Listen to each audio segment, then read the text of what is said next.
Going on, guys? Your boy, Mr. Rob G. Welcome to the Social Dig Friday Night Live. We're going to go ahead and get it going here today. I want to thank everybody who showed up. If you're on Team Rewatch, thank you for coming. Go ahead and leave a comment. Guys, make sure you hit that like button. If you're not a subscriber, hit that subscribe button and join the conversation. We're here every Friday, Wednesdays as well. Let me bring my guy in, Mateo. Hey, Mateo, how you doing, sir? I'm doing very well, Rob. Great to see you. Great to be here. All is good. You got a little stormy weather out there, I heard. Yeah, a little stormy weather. Oh, as a matter of fact, if this live stream goes down, it is due to a power outage. We probably won't come back up, but we will do a pre-recorded something and probably release that tomorrow. So hopefully it doesn't happen, but if it does, then you know what's going on here. So outside of that, just glad to be here. Like I said, glad to have it. Anybody and everybody who showed up today. We're going to get into some good stuff today. We're going to do things a little differently. Trying some things out. I want you guys to let me know what you think about, a little ambiance that we have here going in the beginning, getting ready to get things going. And got some fun stuff, though. Let me check this here. Okay. All right. So let me go ahead and kill the music and let's just jump right into it. All right. So what I wanted to do is start out with our news. We have disclosure news, as you know, and we're going to go ahead and jump into it just like this.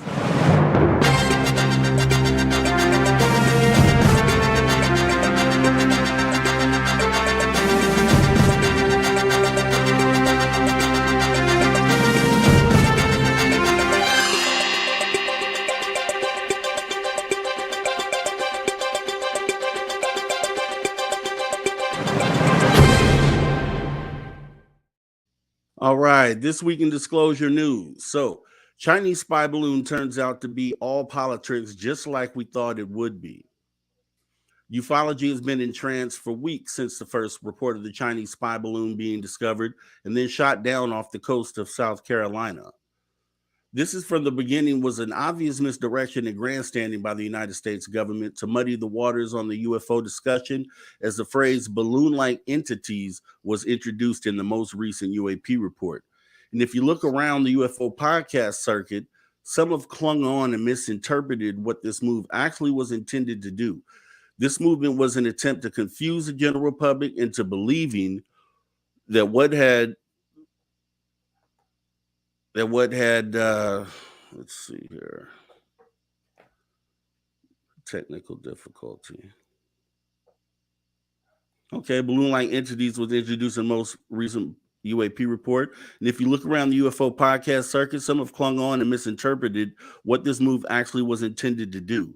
The whole movement was an attempt to confuse the general public into believing that what they had previously reported by Jeremy Corbell and George Knapp as UAP swarming Navy ships off the U.S. coast were actually spy drones like the ones that were shot down in front of the world.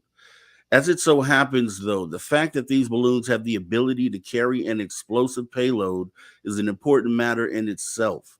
But I think we can probably all agree that these are not responsible for the swarm on Navy ships and should be treated completely separate from anything pertaining to the real extraterrestrial UFO threat in our skies. I ask everyone to stay focused on the goal of disclosure and to not easily be swayed when it comes to the misinformation. So what do you think about that, Mateo? Isn't it a surprise that it's kind of gone completely silent, right? Nobody has had no one's come back and said what anything was. Specifically the latter three, not the obvious Chinese spy balloon, the first one, but the latter three. No one said anything, and it's kind of gone dead. And I agree with you. It was grandstanding, and it has nothing to do with UAP that we know, and who knows what it all pertains to. But yeah, it's history now. And it seems as if the public has moved on and the news isn't even covering it anymore. I haven't seen any updated articles about anything. Have you? No, I haven't. And the whole thing was, I saw a lot of podcasters out there kind of cling on to the UAP, the notion that this had anything to do with UAP, and it's been all they really have been talking about for the last week or so. So I was kind of glad that we stepped back from that and let this all play out, because just as we knew, it was going to end up under the politics and the posturing for public officials. So totally not UAP related. Spy balloon is a serious thing to think about, though, because like I said before, an explosive payload, and it could be a problem. But yeah, totally glad that they're done talking about this, and glad we can move on as well. Yes. So other than that, though, there really hasn't been anything going on in disclosure this week. That's the thing. So I guess that one's going to be kind of short. So let's go ahead and move on to the next topic here, which would be basically the show title, which is Mass Sightings, Hysteria, or Confirmation. So I kind of wanted to start off talking about just describing mass hysteria, giving you an idea of the definition, and we'll go ahead and go from there. So mass hysteria, also known as collective hysteria, is a phenomenon in which a group of people experiences a shared delusion or physical symptom without any identifiable organic or medical cause. The psychology behind mass hysteria is complex and multifaceted, but there are several factors that are believed to contribute to this phenomenon. Social influence: in many cases, mass hysteria is triggered by social influence or suggestion. When one person exhibits a symptom or claims to have experienced a particular event, others may begin to exhibit similar symptoms or beliefs due to the power of suggestion and the desire to conform to group norms. I talked to Lou Jimenez last week, and even though he has an opposing view on what may be or may not be real, he made some good points. And mass hysteria is a real thing, and I just don't feel like it's something that would conform to groups as large as the ones that we're going to talk about going forward. What do you think about that, Mattel? Well, I have advanced knowledge of what you're going to talk about, so I'll save some of my comment, but I totally agree. I think in these cases that we're going to go over, the evidence is just too overwhelming that something real happened in these cases. Something definitely real and remarkable happened. And I'll leave it at that, because this wasn't any fabrication of anyone's minds. I mean, mass hysteria, yes, that happens, but in the cases you want to discuss, which are great historical cases that to this day are, if any of them turn out to be true, it's amazing. It's amazing, right? It would change the whole world. They're like smoking gun disclosure cases, and I should say, any of them turn out to be proven true and irrefutably, but they still are stuck. See, I feel like with these cases, and we're going to get into the details of those, but I feel like it's going to either be mass hysteria, as the skeptics like to say, or it's going to actually be literal confirmation of what actually took place. So, kind of getting back into it, mass hysteria is the social influence, what we just talked about. There's also stress and anxiety, because there's high levels of stress and anxiety can contribute to mass hysteria by increasing the likelihood of emotional contagion and group panic. When people are feeling anxious or fearful, they may be more susceptible to suggestion and more likely to experience physical symptoms or delusions than their shared identity.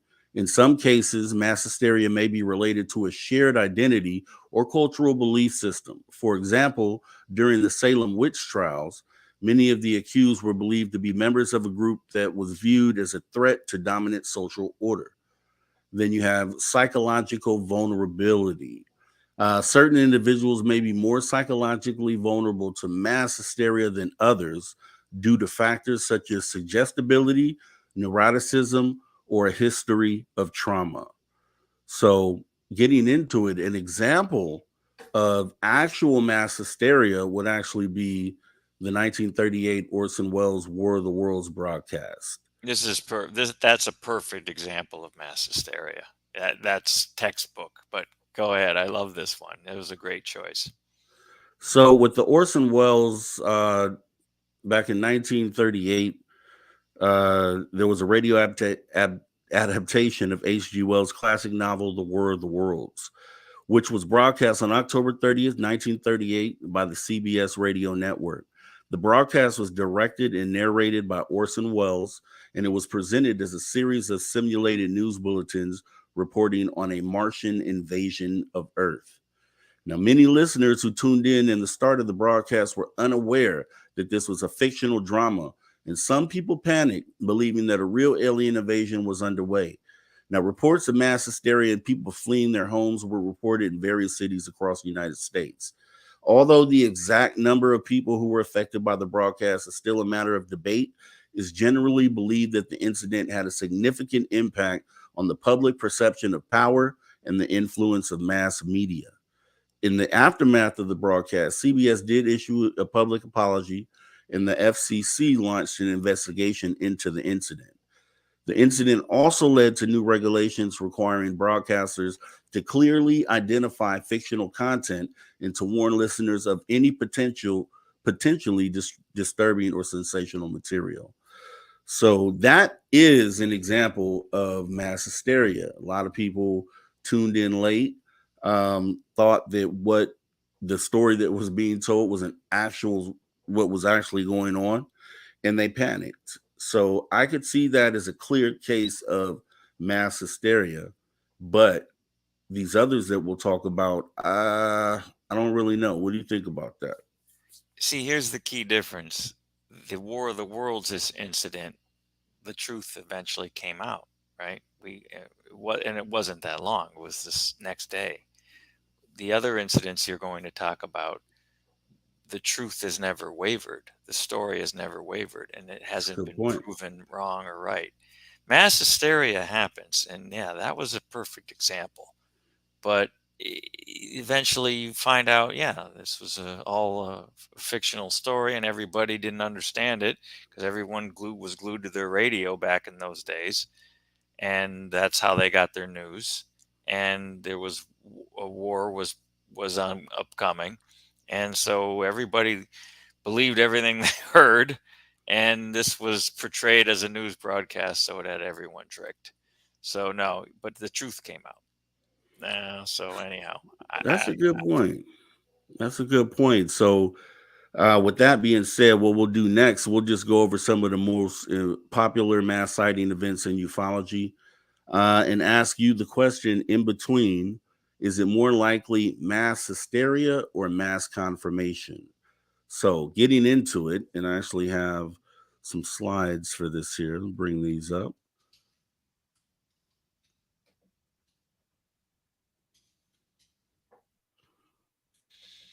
All right. So, Nuremberg, Germany, the Battle of Nuremberg.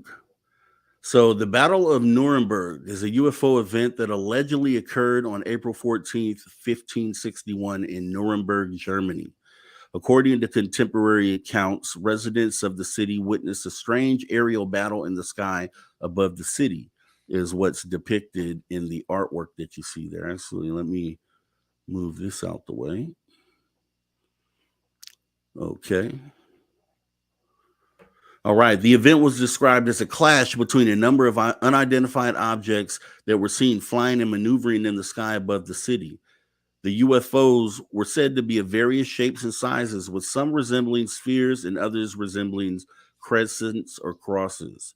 So this is, I mean, 1561, so over 400 years ago.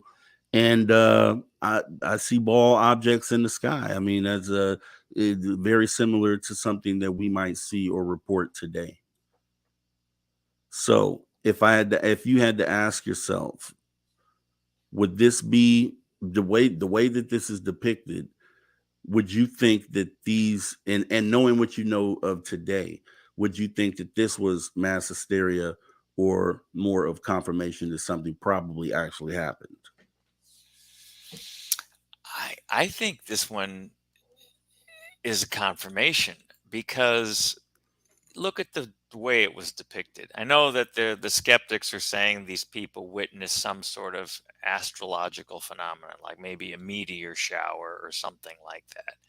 But everybody always sells everybody short and thinks the public is a bunch of idiots, which isn't the case here, right?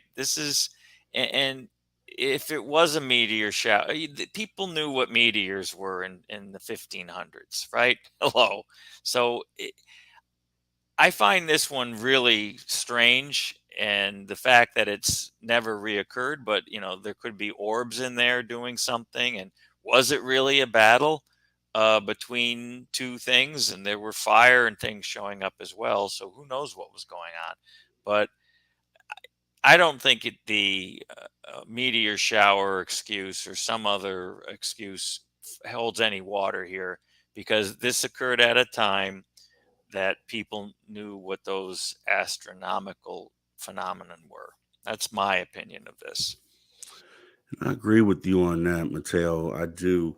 It's just so uncanny that a lot of the shapes that you're seeing are shapes that or that people are currently reporting. Just go look at New Fork's website. They Hmm. have open listings, and you can go through there and look at all the different things that have been captured on film, all the different shapes that they categorize. They do categorize crosses in there, X-shaped items. They do categorize ball or Orbs. sphere-shaped orbs. There you go. Looks like And cigar shaped stuff in there looks like too. cigars. I see that too. I mean, I would agree. So even though this is probably one of the earliest reportings, because they actually had documents to kind of back this up here. So moving on, we have the Farmington mass sighting, which we'll get into that right now. So Farmington, New Mexico. So the Farmington mass sighting was a highly publicized event that occurred in Farmington, New Mexico in March of 1950.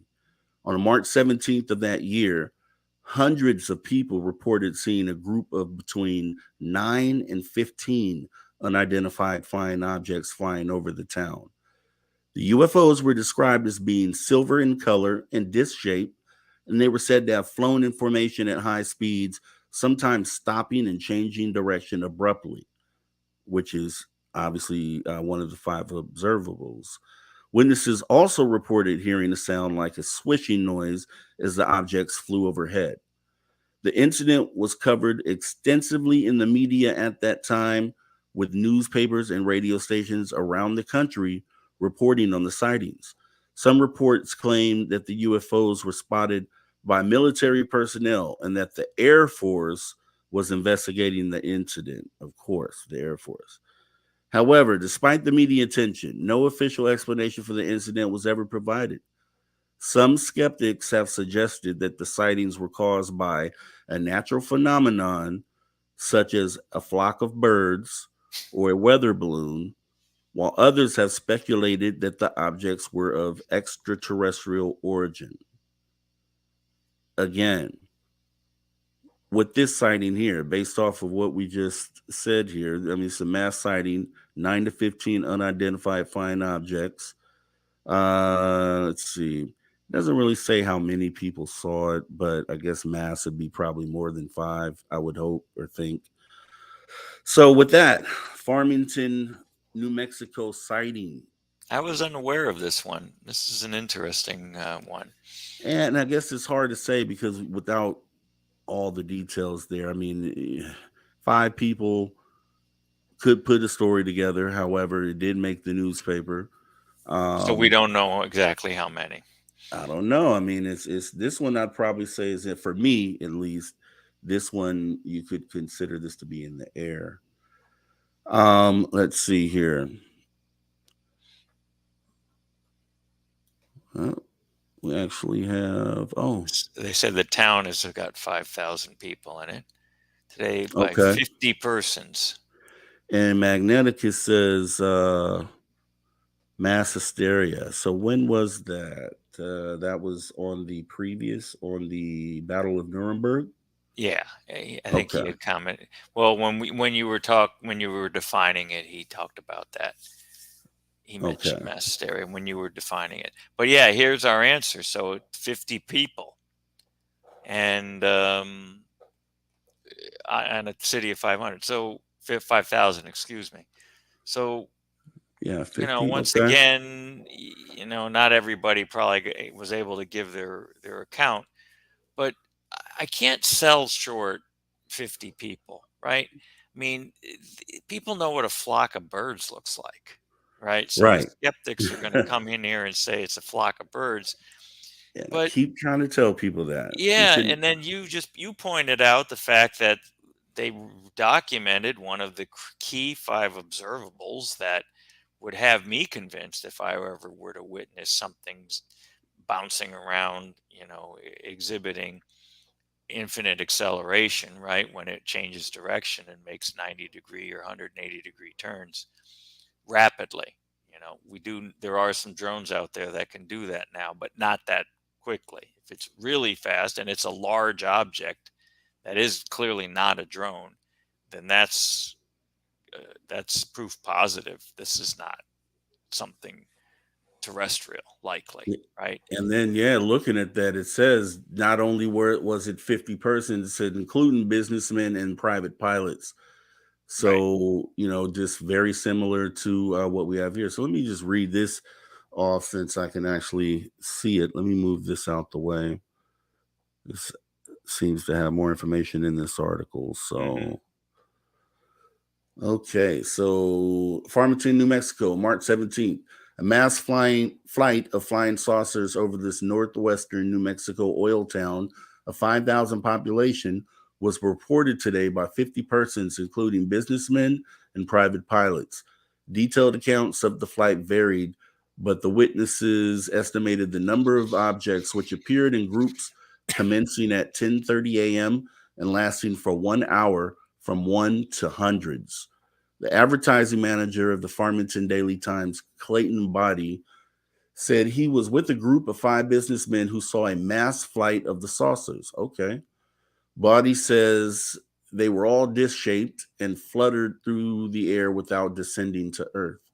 Among the saucers spotted by scores of persons on Farmington streets was one low flying, red hued, saucer shaped object which streaked across the sky. Orville Ricketts, editor of the Times, said a cross check of witnesses revealed that the object cleared the horizon in its tremendous speed in about 3 seconds. Ricketts said he did not see the objects, but that Body said that in the mass flight of the saucers, he and five businessmen with whom he was standing believed they saw more than 100 of the strange objects. The town's business was brought practically to a standstill while persons scanned the skies. All of the objects were of silvery color except for the one red saucer, and all except the latter appeared to be at an extremely high altitude, Ricketts said.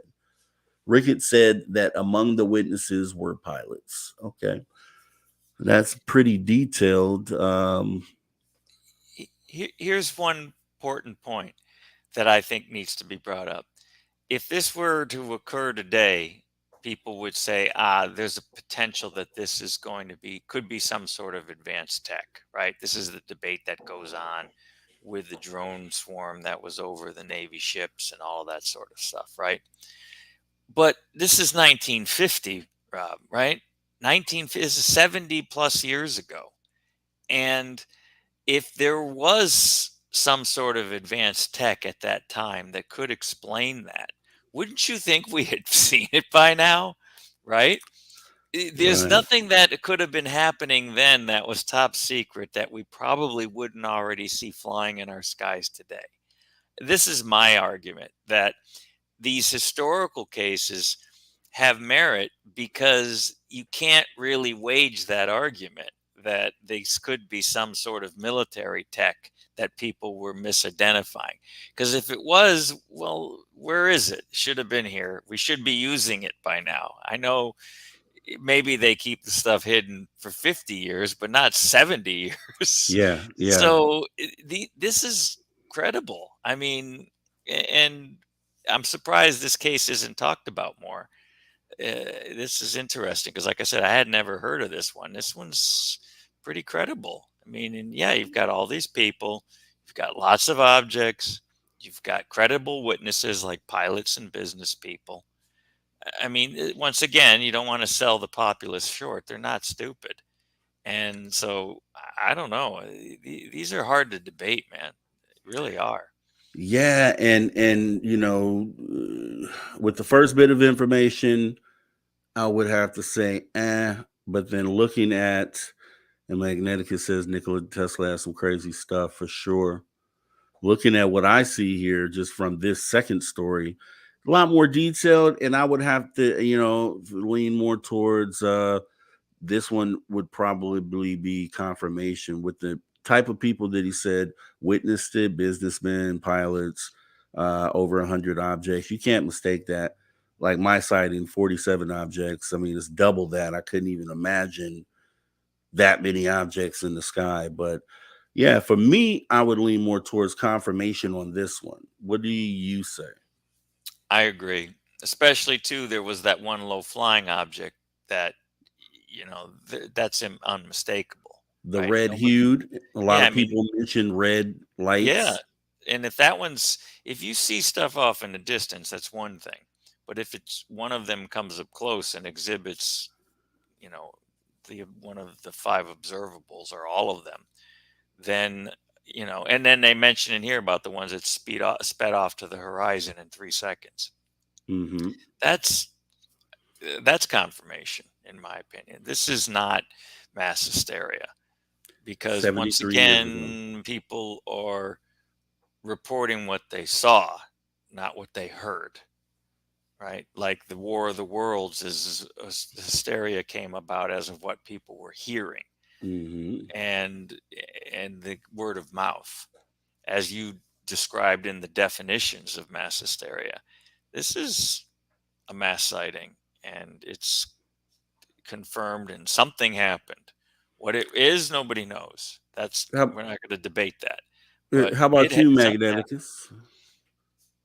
What would you Yeah. say, Magneticus? Chime in. Is that confirmation or hysteria?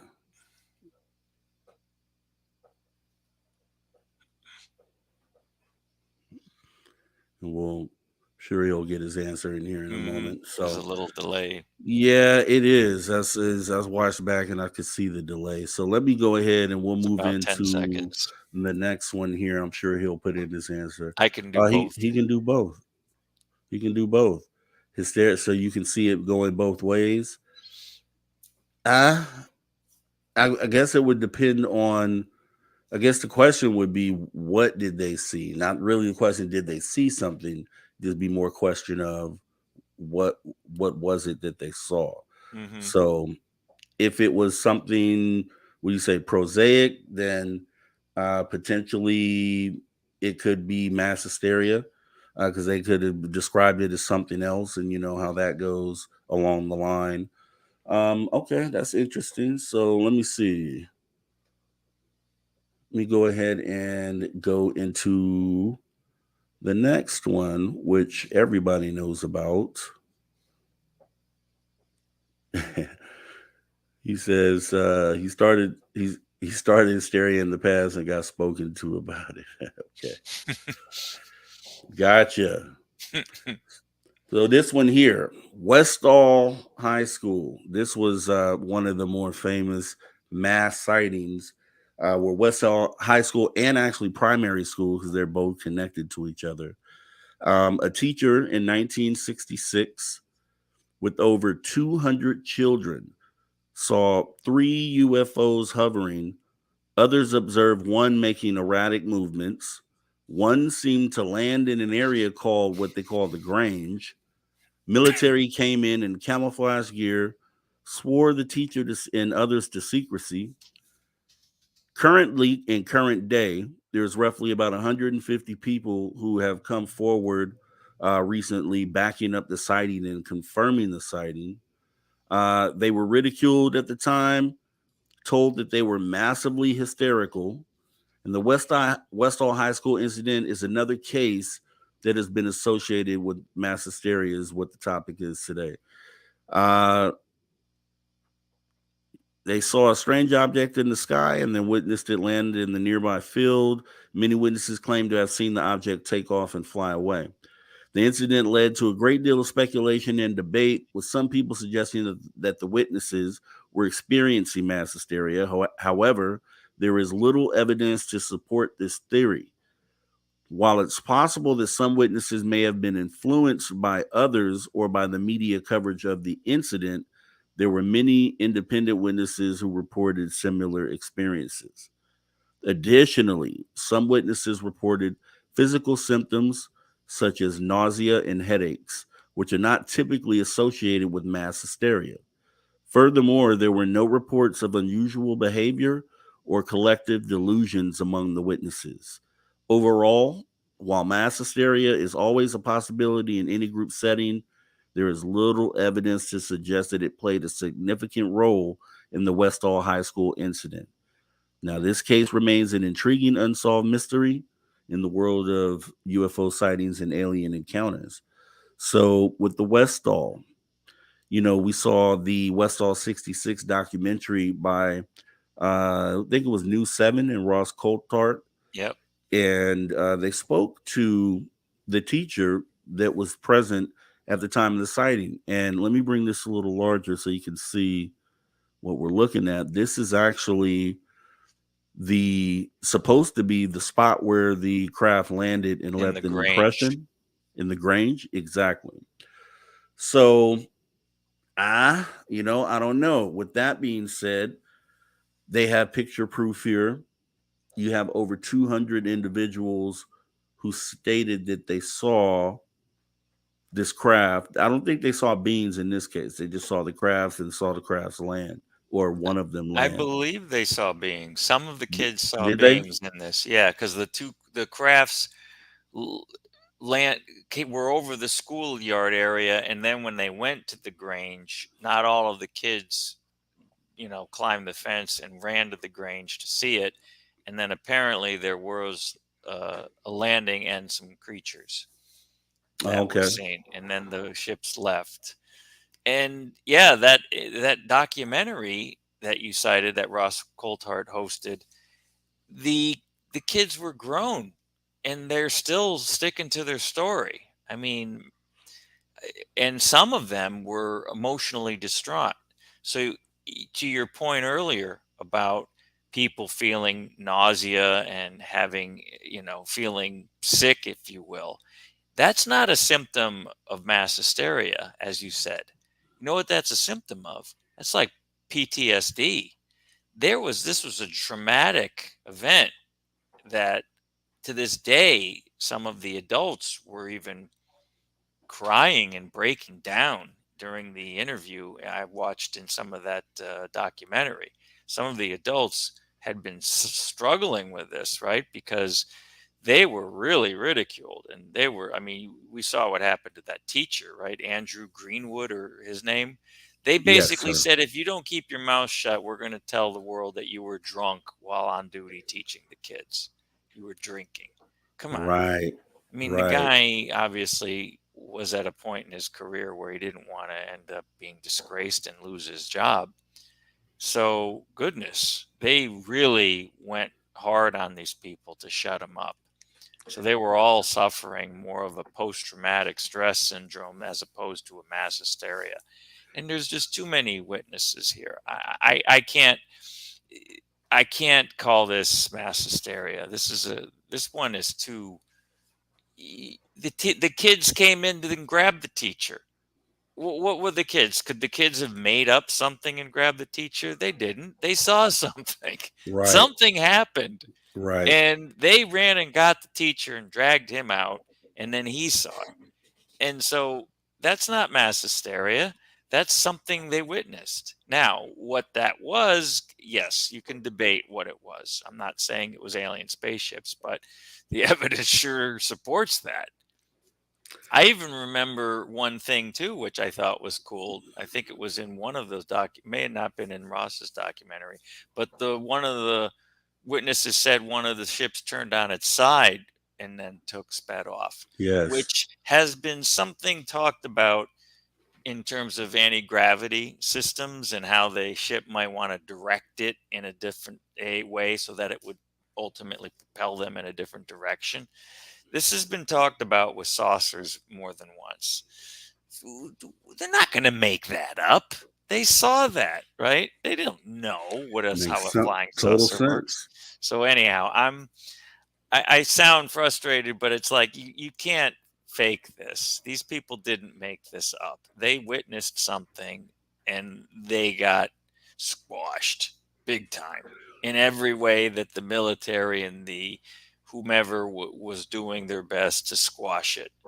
And I even heard, I think in this case, there were pictures taken, and those were confiscated and never seen again. So, And it's sad because this is one of the go-tos. Like, so how can you can discredit one person by saying, "Oh, your eyes were yes. mistaken. You didn't see that." But then when you get a group of 200 plus people, now the label you want to throw on them is mass hysterics. Like you all imagine this together collectively as one. You guys did not see this. I mean, it's convenient, very convenient. But then you point out, make some great points there is that other things that were mentioned around the sighting uh, line up with other sightings that people have had. So it can't be a situation where things are just being made up in the moment. Now, I do say, with that being said, especially with the kid stuff, and we'll still have more to talk about, but I can agree that a portion of the ones uh, who reported in the end may not have actually laid eyes on the craft or the ET and may be retelling the story based on what was heard. So, Hmm. for instance, like you said, so the kids that didn't get to hop the fence and go see, so they got secondhand information Right. and maybe they came back and embellished the story as if they visually saw the craft. So I can see a little bit where that might seep in, but you can't discount the ones that have all the details, the ones that actually hopped over the fence. You can't.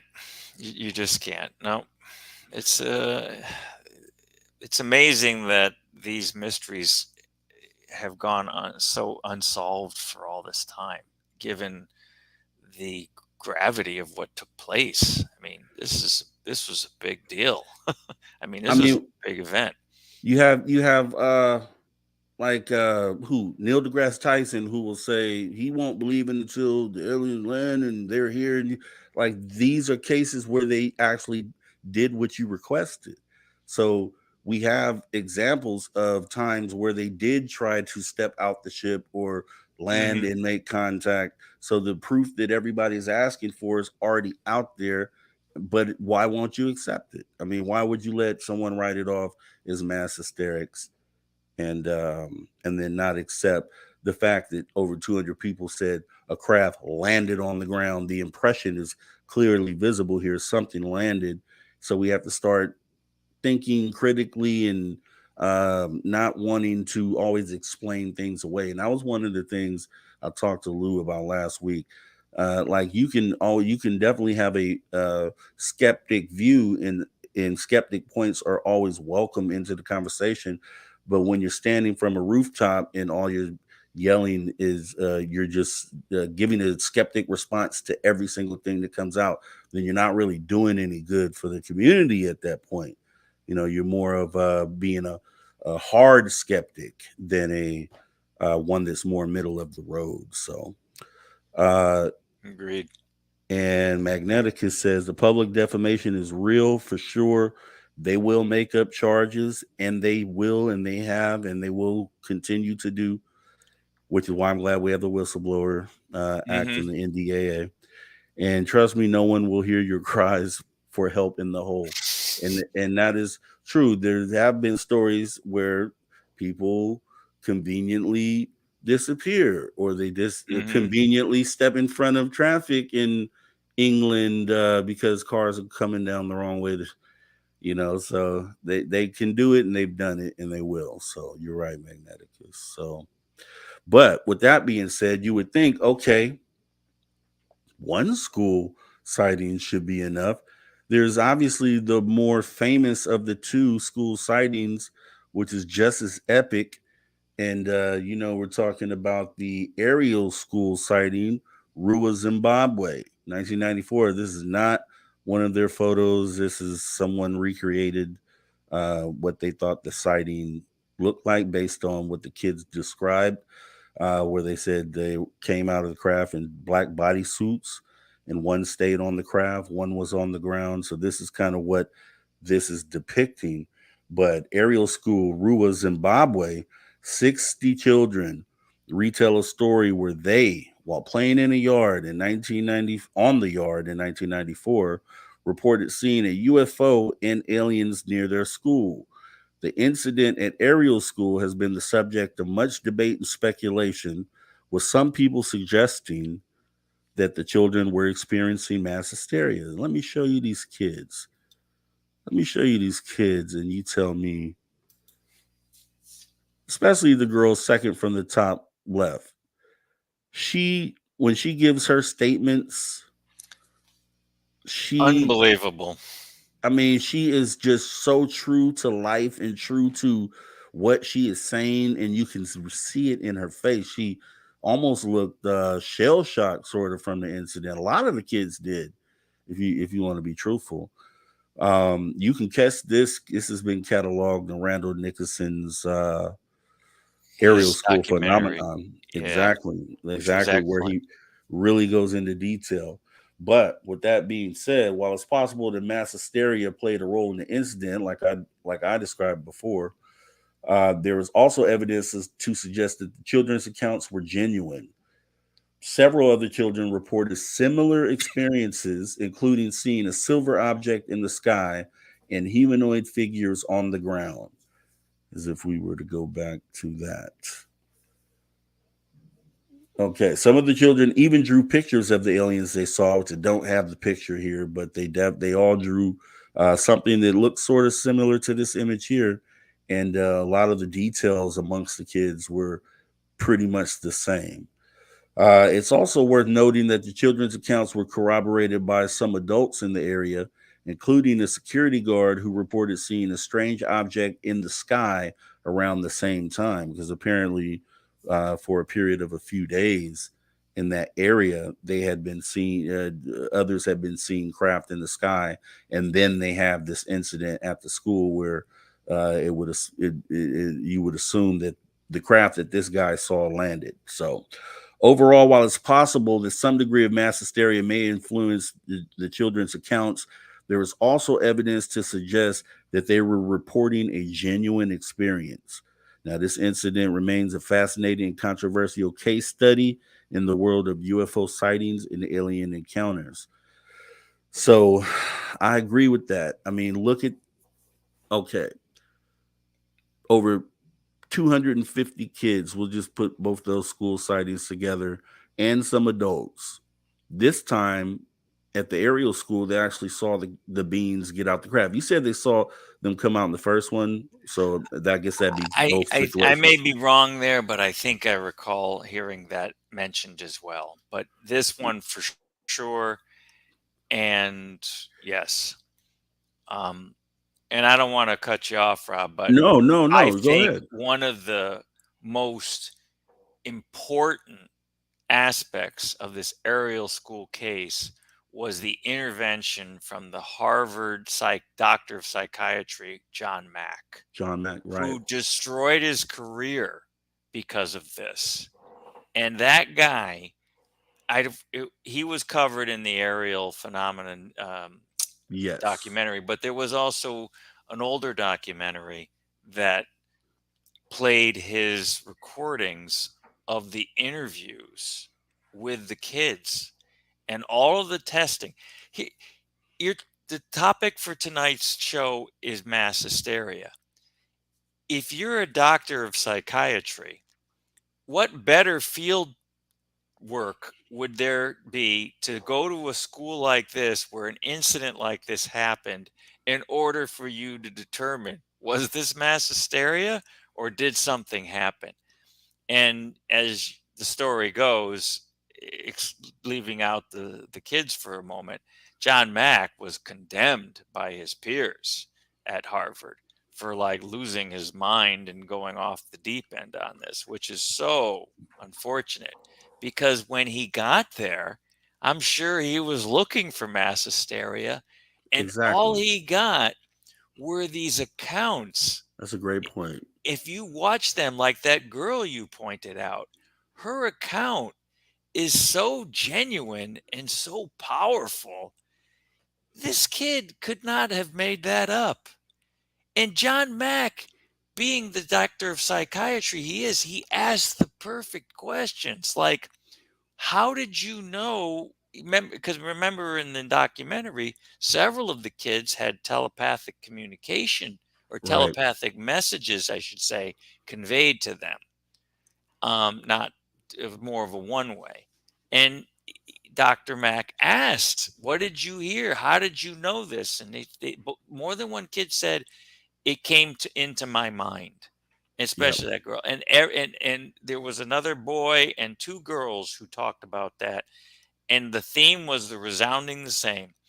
You humans are messing up planet Earth, and we want you to stop and turn over a new leaf and do better when it comes to caretaking your own planet. That's the message that the kids got. And I just find it, and then they did the drawing tests. I think Dr. Mack was part of that, where they had all the kids separated, do their little drawing of what they thought the alien looked like and what the ship looked like, and everything corroborated, right? I mean, yeah, so kids have different renditions of what it is, but all the Small aliens were details. Right. classic, yeah, classic grays, big almond shaped eyes, the usual thing that we all know and love. And the And you ship was there, but no, it's so compelling. You can't deny that something happened here. This was not mass hysteria. They saw this. Who knows what it is again? But man, you can't deny it. And those kids' testimony, holy cow. I was, as you were, you watch it and you're just like, this kid isn't lying.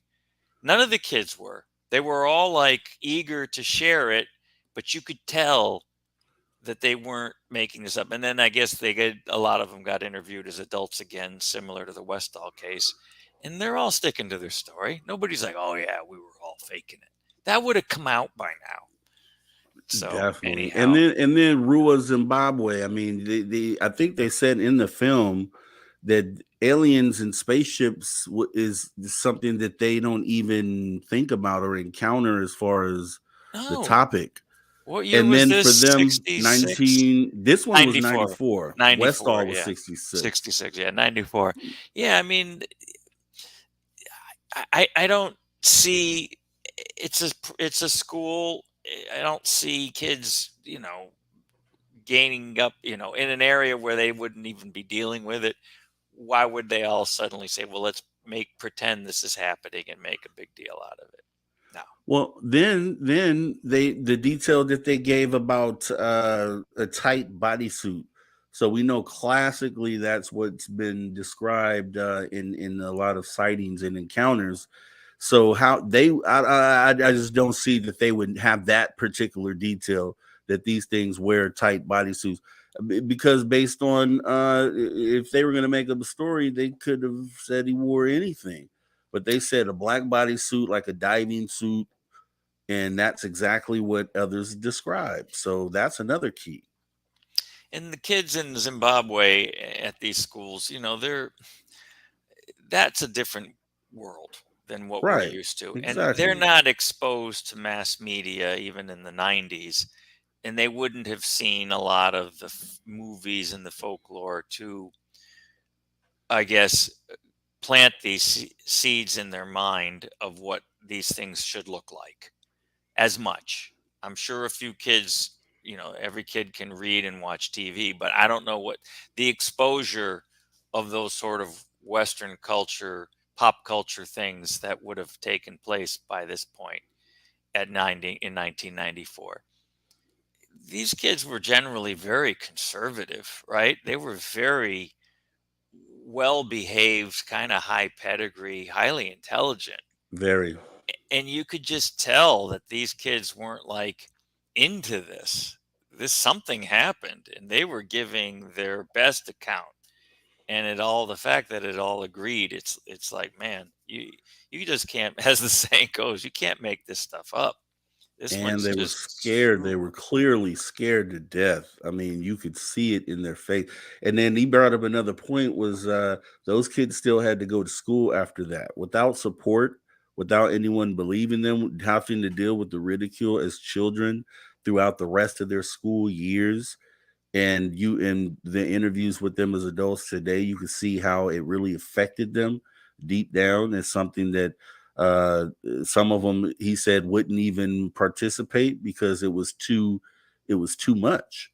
And it's just so weird that it's not really weird, it's just more shameful that you would have the people that know these secrets and know that these things to be true to sit up and put on a show like that and try to dissuade people from understanding what it was that they saw.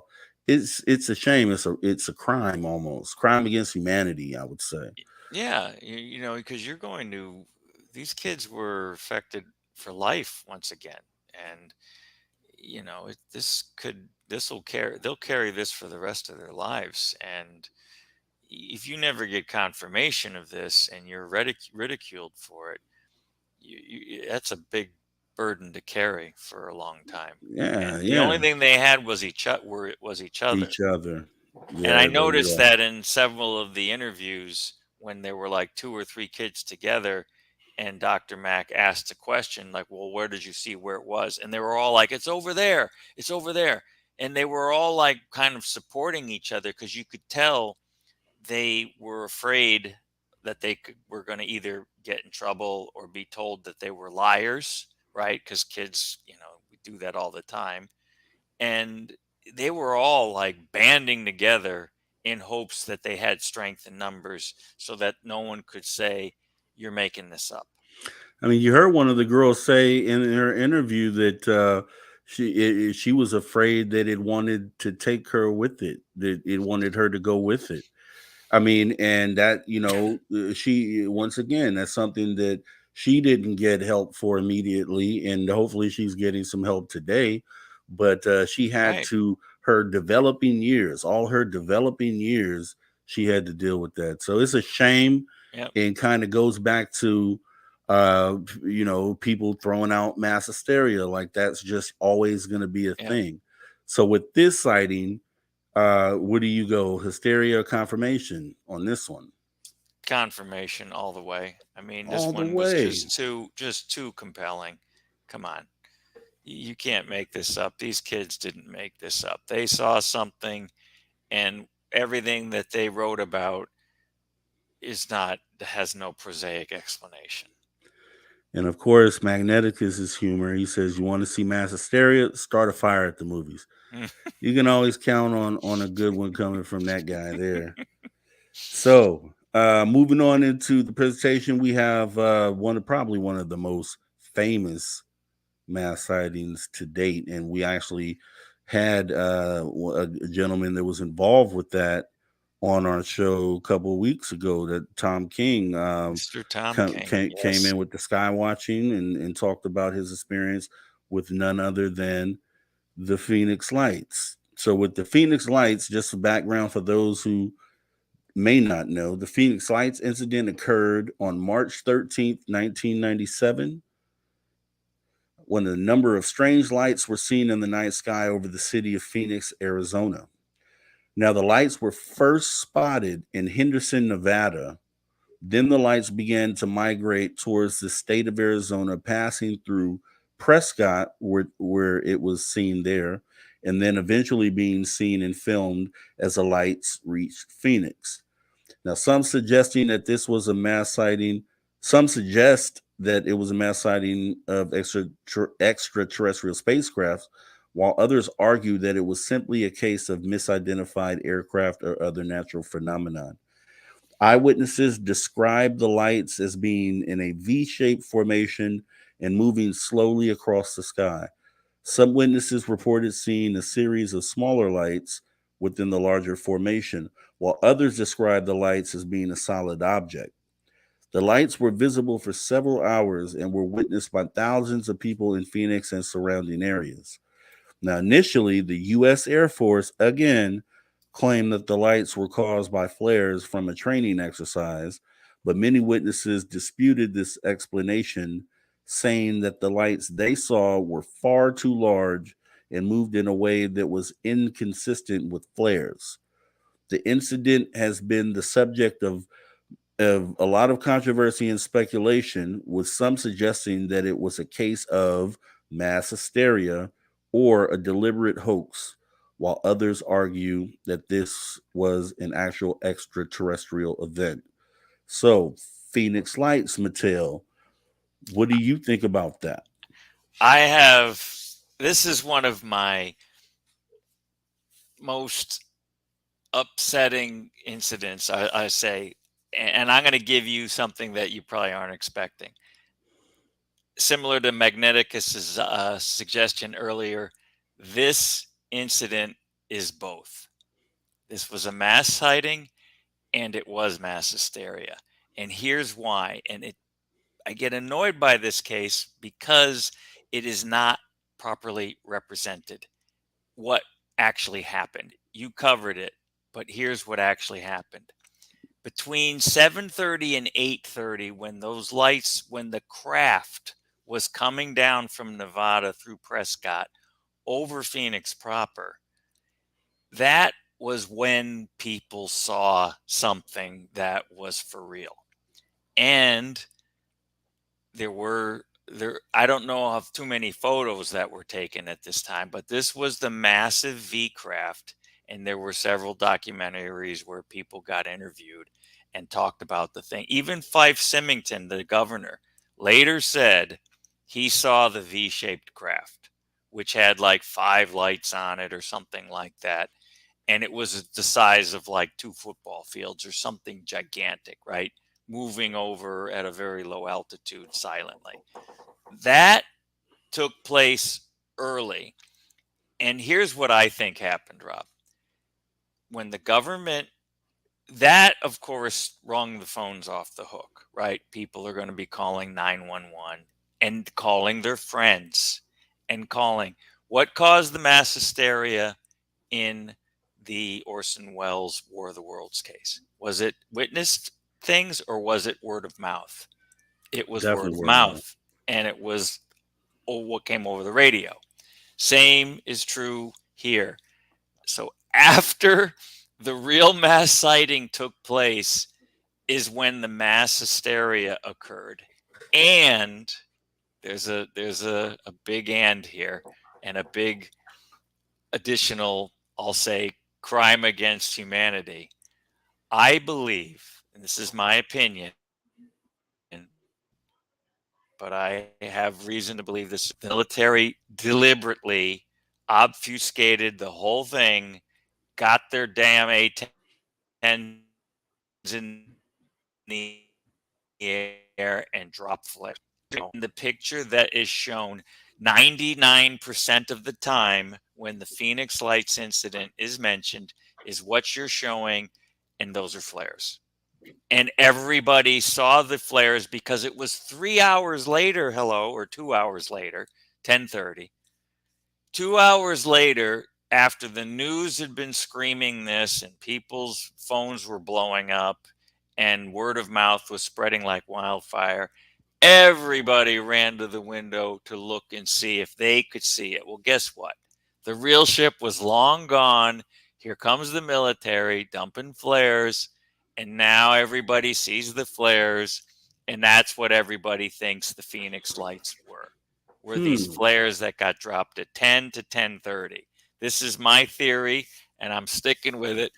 And this is what I've always felt. So now you have the artificial, the hoax deliberately done by the military, I believe, deliberately, because now you can say were flares, and all you people who think you saw something earlier were also victims of mass hysteria. Mhm. This is what they did. And Yeah. remember, in 1996, we were already in an age where there were active cover-ups going on, right? If something like this really were to happen, the government would do whatever it took to squash it. That's what happened here. What we're missing is the hard evidence, although there's a little bit out there, the hard evidence of what went down between like the 7:30 and 8:30 time frame when the big V craft did actually fly over. That's what we're missing, but that's not what's publicized. Okay, so and that's great perspective on that, Mateo. And I want to so ask you because I know that there were the two separate incidents where they went up and they actually shot off flares. So, but Hmm. you were saying that you believe that a lot of the actual video and film, like the image we have up here, is Yep. of the flare Those are event. the flares. That's the flare event because that's what Okay. was over Phoenix, and they sat there and didn't move, and they were in that semicircular shape, not the V, not five lights in a V and a massive craft moving silently over everybody's head.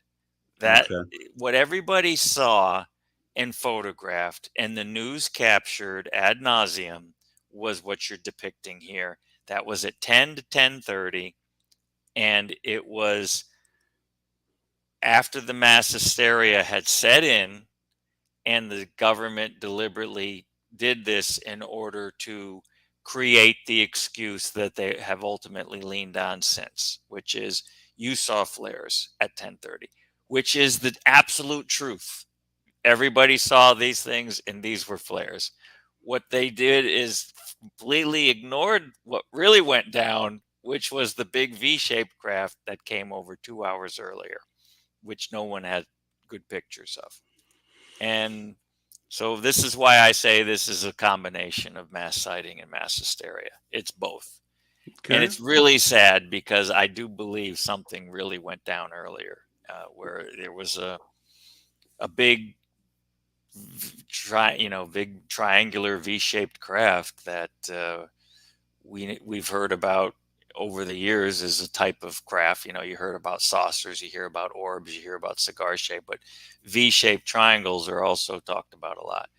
That was here. That came through and people saw it, but that's not what made the event what it turned into. And it's So, funny. It's funny that you say that because that's exactly how I've been defining this current event with the spy balloon. It's the same thing. Is anomalous things being in the sky, and yep. then them throwing something up there saying, "Hey, no, it's this." Exactly. Exactly. You, Yeah. you, you, So there, you got it. And in more of fact, the the same. more I think about it, the more I agree with that. Like, oh, let's go shoot down three more. And now we've completely poo pooed everything that has occurred prior to this as probably in the same bucket. Yes. Yes. You see how they do this? It's like they create this artificial event that ultimately becomes the catch all for anything that had happened before and may potentially happen, right? Because now everybody's mind, and they played it up, like you said, they grandstanded it like to the max, right? Everybody was The involved, world stage. Exactly. was on the world stage big time. Now, And now you've got this bucket. Now it's going to be even harder to prove that you've seen a UAP that's genuine. Now everybody's going to be like, well, you sure it's not another one of those spy balloon things that, or balloon like entities, going back to right. that line, um, which has more irony now than when you first brought it up last fall or last year when we were talking about the legislation that, or the report that brought up balloon like entities.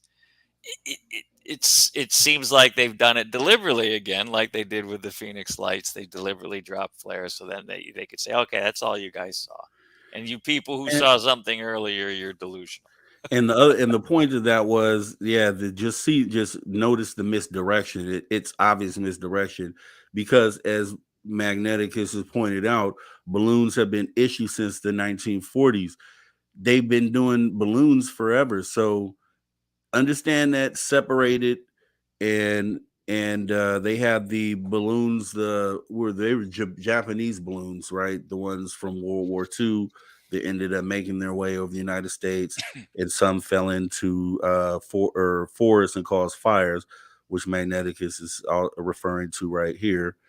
So yeah, so that's what I'm saying. Like the average person who doesn't look that deeply into this and just is looking on the surface may go for this misdirection, and that's the whole thing. Yes, They're hoping that most of those people do, which they are exactly. actually. You're absolutely right. That's what they hope, because now and then you've created another mass hysteria, right? Because now you've got the people biting on what they want people to believe as what's going on, and everybody follows along with that. People end up getting caught up in the event that everybody talks about and tends to believe. So now there are no more UAPs, they're all balloons or balloon like entities. And this is really tragic, right? Because we were doing reasonably well, and then this crap happened, and it kind of throws a wrench in the whole thing, because now it's going to take some time before people are going to take serious any sort of UAP event again. Like and if a whistleblower comes forward, even, right? and here's No, and here's the thing with that. That's why it's a duty of podcasts that cover this topic that are supposed to be here to relay the information to the public to also see that. But Yes, I was disappointed that I saw a lot of them getting hung up on the politics. That's what they wanted you to do. They wanted you to shift to your bite on that. conversation into politics, and a lot of them did bite on it. And I was sitting back the week that we didn't report on it. We were done with this like a week ago, and I'm sitting here like I'm just looking like, man, should we be involved in this conversation? It seems a lot, but I'm like, nah, there's nothing new to No, the conversation. It's exactly as we called it. It's exactly as we called it. Now, going back to something you said earlier, you were talking about with the Phoenix Lights, which we still have up on the screen, that the actual craft from the earlier sighting was the V-shaped craft, and Magneticus mentions the TR3B. TR3B. Do you think it's TR3B, or do you think it would be more likely something else? This one I really don't know. I know about the TR3B. We've all heard and read about it. There's been documentaries about it.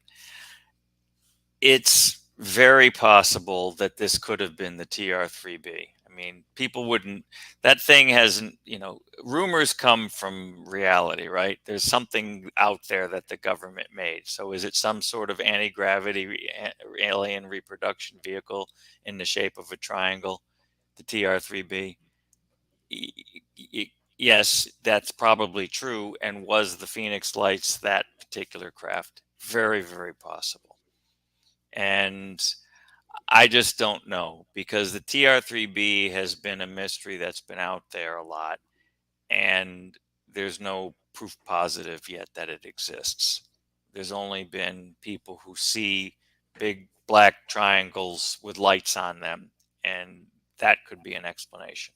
So for me, I have a hard time attributing it to the TR3B, because the TR3B is as evasive and as mysterious as UAP, right? We don't know if it's real or not. And so, yeah, it could have very well been what went down in Phoenix. And in fact, if it was, all the more reason for the government to obfuscate and create the artificial event with the flares, to create the mass hysteria, to create the excuse that none of you saw anything of any significance. So, yeah, Could have been a government thing. Now, And why the heck they're flying their top secret plane over the public, over the city, is another question. So, if the DR-3B was that secret, you're not going to just parade it over Phoenix proper. you So would there's think where the argument is that, well, now maybe it was something extraterrestrial, right? Magneticus, he says that he was seeing stealth bombers, not knowing what he was seeing at the time, and he was calling them black F-16 Tomcats. So, saying that this could be a similar situation where they happened to fly something top secret, and it ended up being something owned by the government. Hmm. I mean, it's tough. That's possible. I don't discount that. It's very possible. Yeah, it's tough. But well, and the thing is that with the if you were to believe the actual sighting, they say that this thing was huge. Huge and So silent. if but I don't know if they were talking about these because you make a good point with the flares that were dropped later. So were they seeing that and claiming that was a huge craft, or was it the actual original sighting that they said was huge? The witnesses who originally saw the 8 to 8:30 event claimed it was a triangular craft or V-shaped craft that flew right over their head Hmm. silently, and it was like enormous, like 2 football fields or something like that. The lights that are depicted in the photo that went all over the news, that was really what the whole event is considered. Um, is were Those lights were hovering over the city and Yeah. were flickering and weren't in the shape of a V. This is why those were. I'm almost 100% certain those were in fact flares, and they were a kind of flare that did stick around. Right? There's an argument that says, well, flares wouldn't have stayed stationary for that long. Well, if you do watch the video, the things do drift a little bit, and they do eventually blink out. So who knows what kind of flares they were using there. Yeah. So yeah, it's possible that it was some sort of a government craft that they were had to cover up. As Magneticus is pointing to the Goodyear blimp as being something that's huge when it's close up. And they are, and maybe if you saw one, because usually you'll see a blimp pretty far up in the sky. Maybe if you saw one that was a lot lower to the ground where it actually Hmm. appeared to be bigger, then maybe you could have saw that as something weird or strange. Yeah, but it makes noise. Um, It yeah, makes noise because it's but got engines. definitely. Although the new Goodyear blimp, I where I live in Pompano Beach, Florida, I am near one of the 3 Goodyear blimp bases in the United States. I can. It's less than a mile from where I live, so I see the blimp all the time. And the new blimp is very quiet compared to the old blimp. The new blimp is in fact a Zeppelin too, as opposed to a blimp. A Zeppelin is an airship that has a structure inside, like the Hindenburg did. Yeah. Whereas the old blimp was just a gas bag, right, floating around like a big balloon that has a pod on the bottom. But the blimp is quiet, but you can still hear it. And if it was right over your head, you would really hear it, because I've watched it take off, and it's from That's the good to airport. know because I would assume I've never seen one in person. Yeah, So they make noise. okay, They got they motors to move them around, and yeah. So if you turn the motors off, it would be quiet, but then you're not going to be moving, and who knows what you're going to be basing. But no, what the people claim they saw in the Phoenix lights early on, and I don't think we for Tom King. Um, that was a V-shaped object that was silent and very low to the ground, and it had the characteristic triangular shape with the lights. 5 lights, I think, is what everybody was saying. Some people said V-shaped, and as opposed to triangular, so it actually had like a gap in the triangle. So okay. So but your answer to it originally was that a little bit of both. So a little mass bit of both. hysteria and confirmation, Yep. and then I'm looking at Magneticus's comments. So it would appear Do you think it's that this was mass hysteria magneticus, or was this a sighting? He's sung ion thrust doesn't make noise. Sit by an iconic breeze from sharper image. Well, yeah, there's propulsion methods that could be quiet. Agreed. Well, Even in 1996. well, I mean, like I said, for me, just Yeah, based what is off your of what I opinion? saw, based off of, and you just gave me another way to look at it. I would, if there were two sightings, which I know there were two incidents, and but if the misdirection was for us to focus on these videos, which was the flare event, and if the Prescott sighting was actually the one that showed the V craft.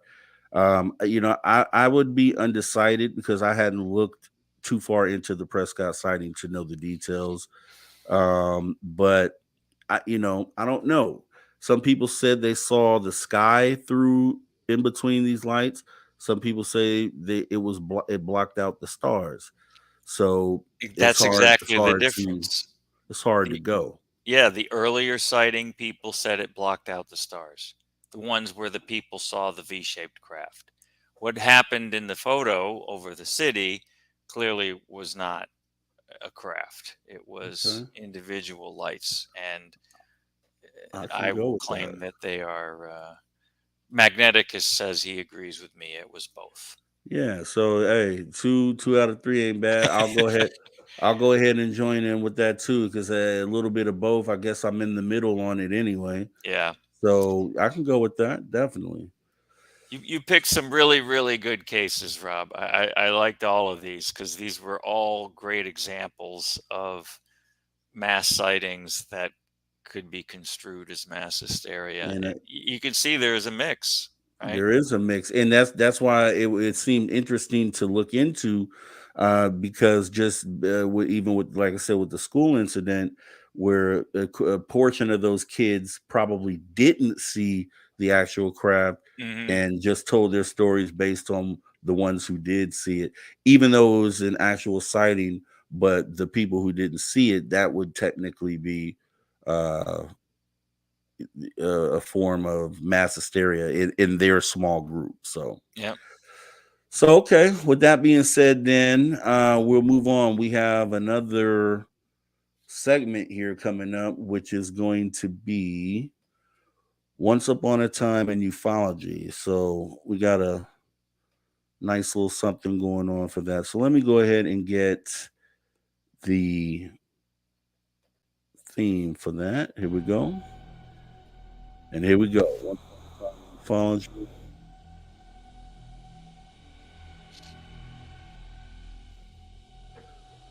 Okay, Once Upon a Time in Ufology, and the topic is going to be none other than the Battle of Los A Angeles, good one Battle of LA. in your So backyard. exactly, and one of the ones that I really cling to as far as like confirmed early on. This, what more could you ask for? So let me go into this. So the Battle of Los Angeles, also known as the Great Los Angeles Air Raid, was an event that occurred on February 24th to 25th, 1942, during World War II. The incident was sparked by a sighting of an unidentified object in the sky over the city of Los Angeles, California. On the night of February 24th, 1942, radar operators at the Army's Coastal Artillery Command spotted an unidentified object in the sky off the coast of Los Angeles. Anti aircraft guns were quickly mobilized, and the city went into a state of high alert. Shortly after 2 a.m. on February 25th, searchlights illuminated an object in the sky, and anti aircraft guns began firing at it. The barrage of gunfire continued for over an hour with no apparent effect on the target. Despite the intense gunfire, no wreckage or debris from the object was ever recorded, and no official explanation for the incident was ever provided. Some officials claim that the object was a Japanese balloon bomb or a secret weapon, while others suggested that it was a weather balloon or even a flock of birds. The incident has remained as a subject of controversy and speculation over the years, with some suggesting that it was a case of mass hysteria or a deliberate hoax, while others argue that this was an actual extraterrestrial event. However, most researchers today believe that the object was likely a weather balloon or other type of natural phenomenon that was misidentified by panicked military personnel. So, what do you think about that, Mateo? Interesting. Thanks for asking. I'm going to go with my same answer as in the Phoenix Lights. I'm going to say this was a case of both again. Here's why, and you brought it up. Early 1942. What had just happened 3 months prior? Pearl Harbor, right? The whole country is ready for Japan to be making an amphibious assault on the West Coast, right? They're ready, worried about an invasion. Everybody's on edge. So here's what lends itself toward the mass hysteria. So everybody's going to think anything in the sky that we don't know is a weapon of the enemy or is an attack by the enemy. Obviously, we don't open up with anti-aircraft fire on the coasts when something unknown shows up like in those days, because in those days California had a bullseye on it, right? Because that would be the perfect place for Japan to attack after they did Pearl Harbor. It's like, well, let's go bomb the mainland and really get the Americans on edge. So mass hysteria is what really fueled a lot of this. But what the heck was that thing that it could endure an hour of anti-aircraft fire? And then there is some more to this story that I had read about over the years, where apparently there were reports that this object did eventually move away. That's the reason they stopped shooting at it. And it went down the coast. It went to San Diego or something like that. And apparently there were some sightings and some radar contacts with it, and it eventually left. So go explain that. Right? Now, there isn't a mass sighting that can back that up. So, but clearly they couldn't take, if it was a balloon, come on. Don't you think an hour of anti-aircraft fire would have shredded the thing and it would have fallen out of the sky? You would think, right? And so it wasn't a balloon. It couldn't have been. It had to be something else. And there is where the mystery is. So there was a mass sighting, and what people thought was clearly fueled by mass hysteria because of the wartime situation. But the mystery remains. What was that thing? Why did it look like a saucer in the spotlights, as you can see in the photo? Right. And how the heck did it endure an hour of anti-aircraft fire and not come crashing down if it was something prosaic? Come on, this is 1942. It's not like Japan had some sort of secret weapon. Otherwise, they would have certainly used it during the war. So if you, in looking back on this story, did they in Magneticus make some points about altitude? And that's kind of one thing I was going to ask. I don't ever remember them giving an altitude for this object. Do you? Or am I just, I'm pretty sure I looked into this. I don't think it was as high as he's saying. Yes, anti-aircraft really couldn't go that high. But I think in this case, it was low enough where they could have reached it. I mean, think about it too. Spotlights, those big arc lamps that you see that you can shine into the sky, those wouldn't probably be that effective at 60,000 feet. They would be effective at lower altitudes, maybe upwards to 20 or 30,000 feet, but no more than that. And so I don't think that this object was that high. That's a good question. We might want to look.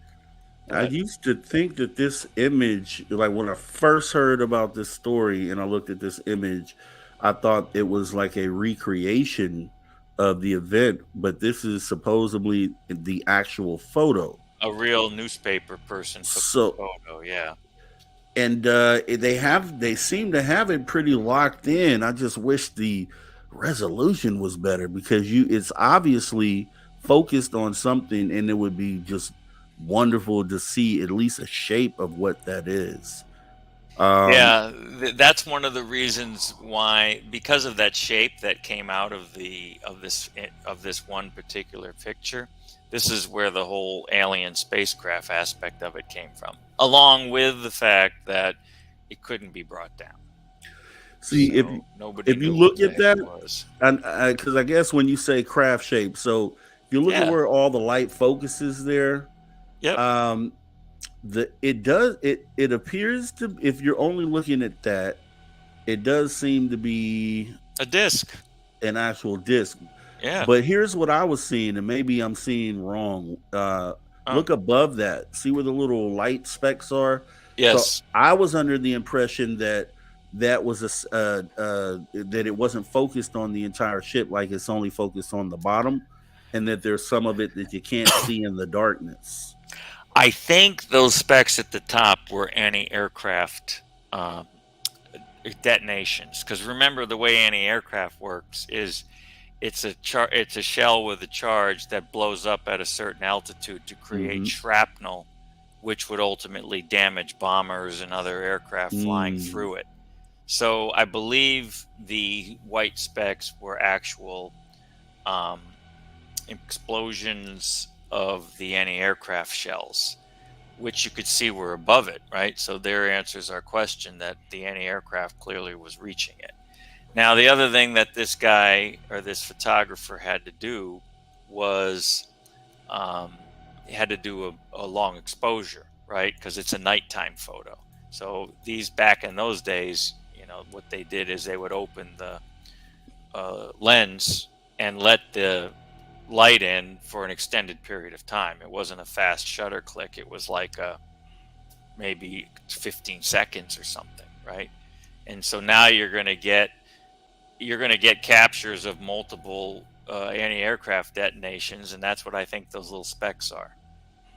But Okay, yeah, interesting. so I think there's a combination. The photo effect is because of the way it had to get taken. It's a long exposure because it's a night photo. Okay, so if that's the case, then you see something and you look again and it looks totally different. So Hmm.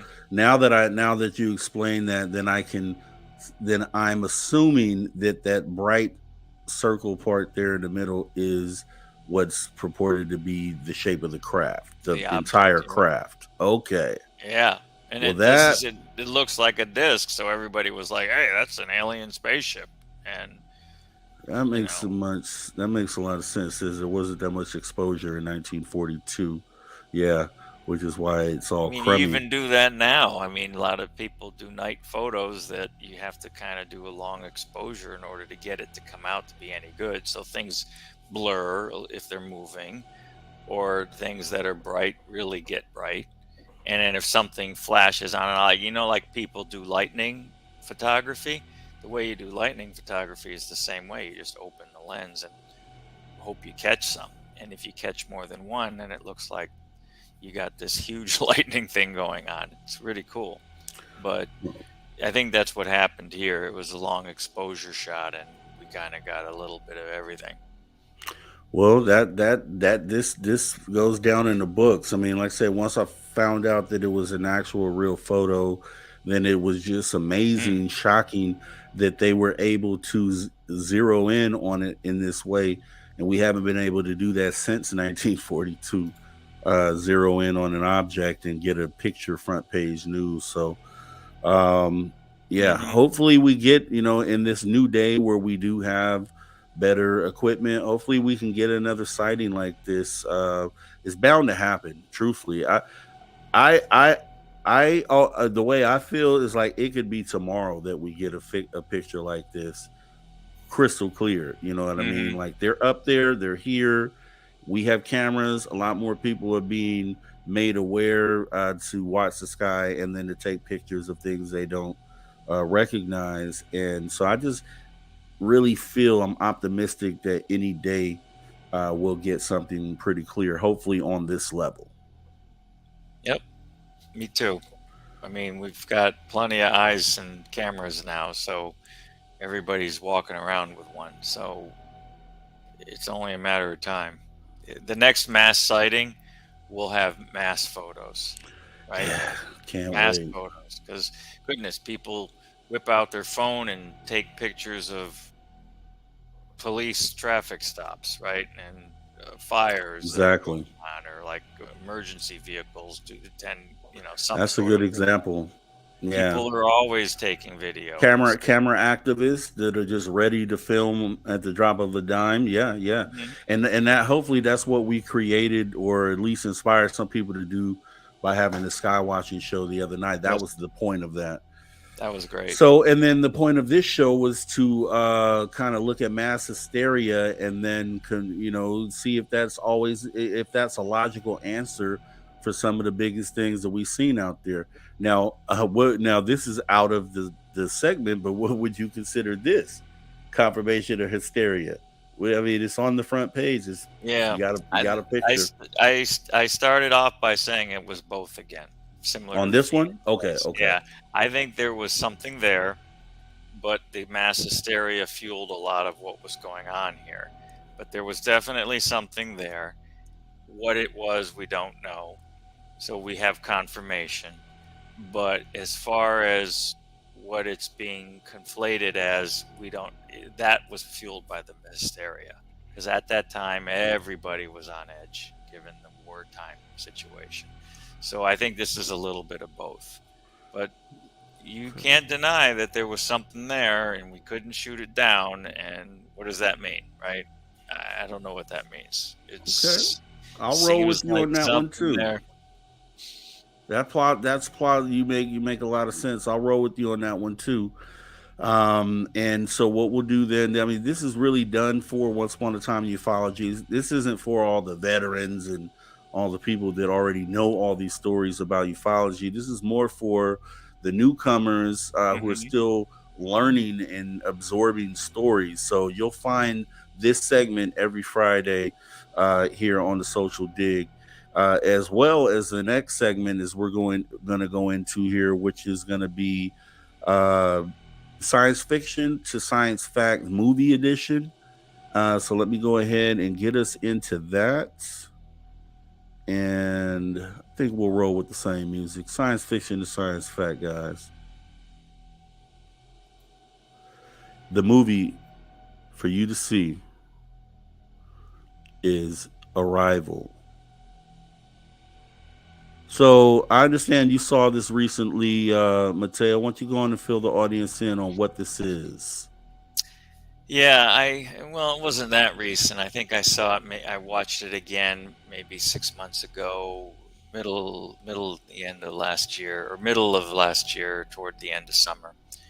Yeah, so Charlie Sheen, the lead actor here, works in an observatory. They're obviously doing SETI type work, looking for a signal. They get a signal, and then they end up in a situation where they are trying to track down the source of the signal, which leads them to a place in Mexico where they find that there's this base that has something to do with creating global warming. And then this is also brought up. Temperatures on the planet are brought up throughout the whole movie about how things are heating up out of control. So everything leads Charlie Sheen to this place in Mexico where they find that they're doing deliberate global warming by pumping gases into the air and doing whatever.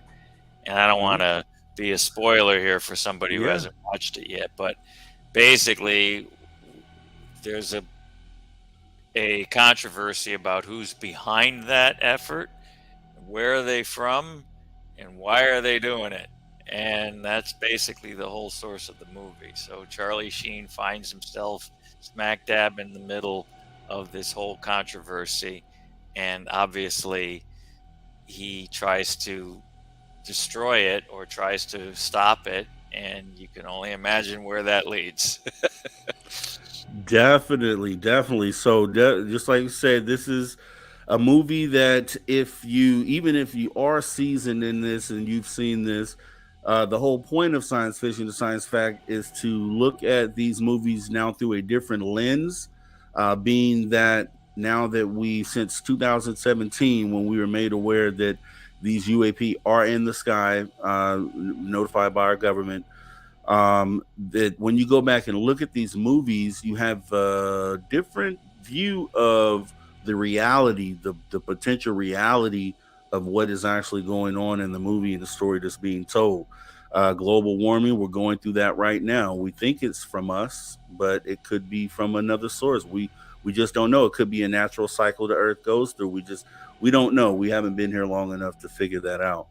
But like I stated, the arrival is going to be something that I think that might hit you a little different, since we all understand that these things are in our skies. So appreciate you going over that, Mateo. Let's go ahead and get out of that. One other point I'll throw in there though, Rob, real quick, and it has to Yeah, do with something you had brought up in another show. The other big theme in that movie was aliens living among us, right? That's one of the things that came out in that, and that's a topic for your for a show, right? Are they really here already? yeah. And Let's it's write it been up. talk. Other podcasters have covered this, but not very often.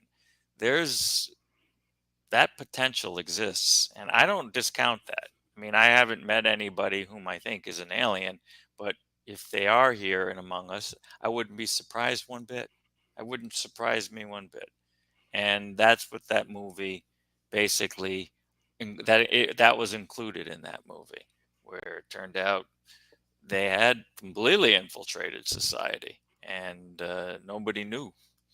So yeah, anyhow, that's enough said on that. But I thought that that was an interesting topic of old science fiction, but present day.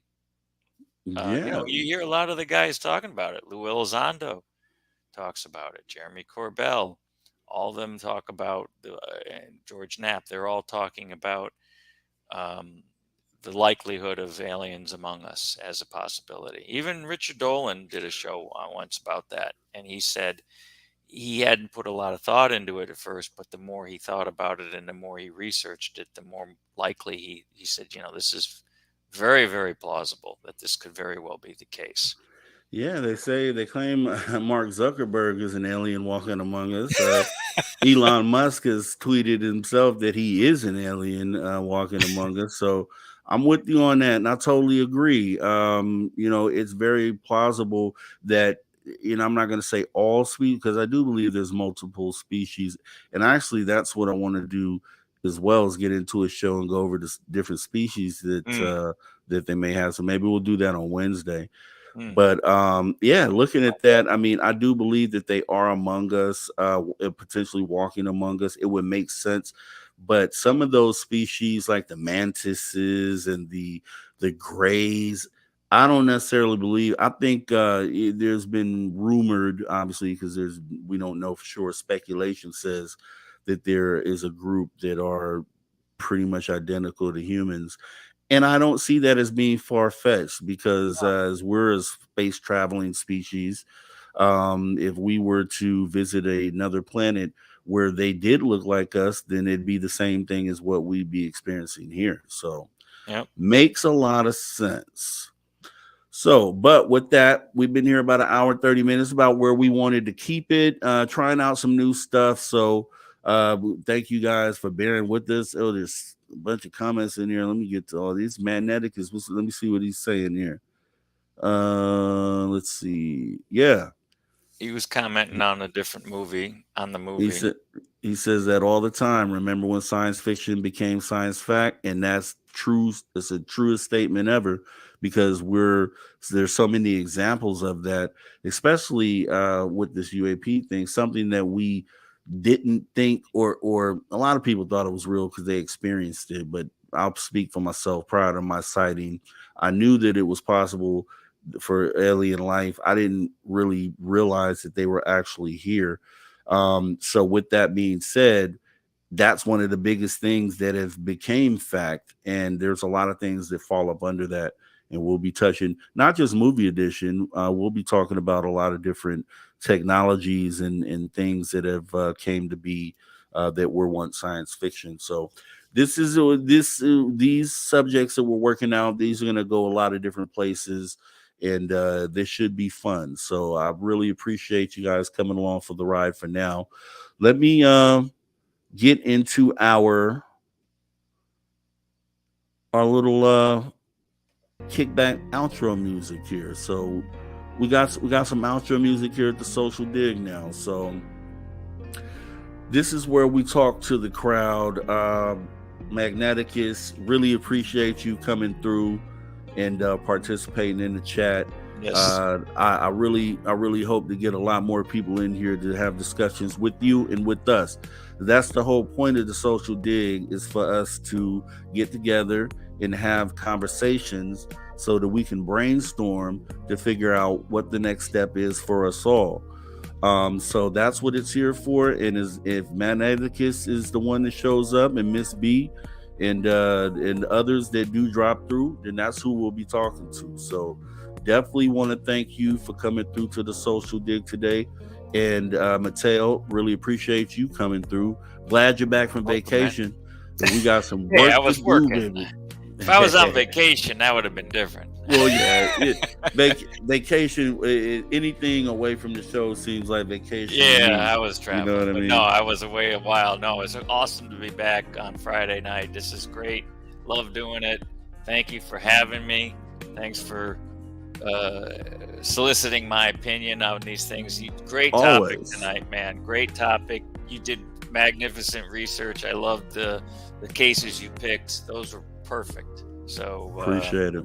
Anyhow, all right. Well, no, and that's why it works, because that's the way you feel about the show. It's the way I feel about the show. I think the audience, as they come in, will see what the ultimate vision is for us here and what it is that we're trying to do, and we'll get a lot more like-minded people in here. So yes. Slow growth is the best growth. So appreciate everybody who came by live, and anyone who watches this as a replay. I'm going to go ahead, drop out our cool, chill theme music, and get out with this outro. Magneticus, once again, Miss B, thanks for coming through. Mateo, thank you. I'll go ahead, drop you in the back for a moment, and then we'll talk. All right. Couldn't ask for a better show. Trying this new format, I really couldn't ask for a better show. I think it went well, and we are going to leave you with this. Do something good in the community. Do something at least once a week. Do something positive, something that positively affects the change of humanity. And at this point, we don't take, or obviously at the level we're at, we don't currently do super chats. But just so you know, going forward, anything that comes through to this channel, a portion of that will be going to the charity of our viewers' choice. So that'll be something that'll be coming down the pipelines. We'll have merch up and things like that. But guaranteed, a portion of that is going to go to charity that is selected by our viewers. So once again, thank you so much for coming to the Social Dig. I'm going to go ahead and get you out of here, since I appreciate your time. And you guys all take care.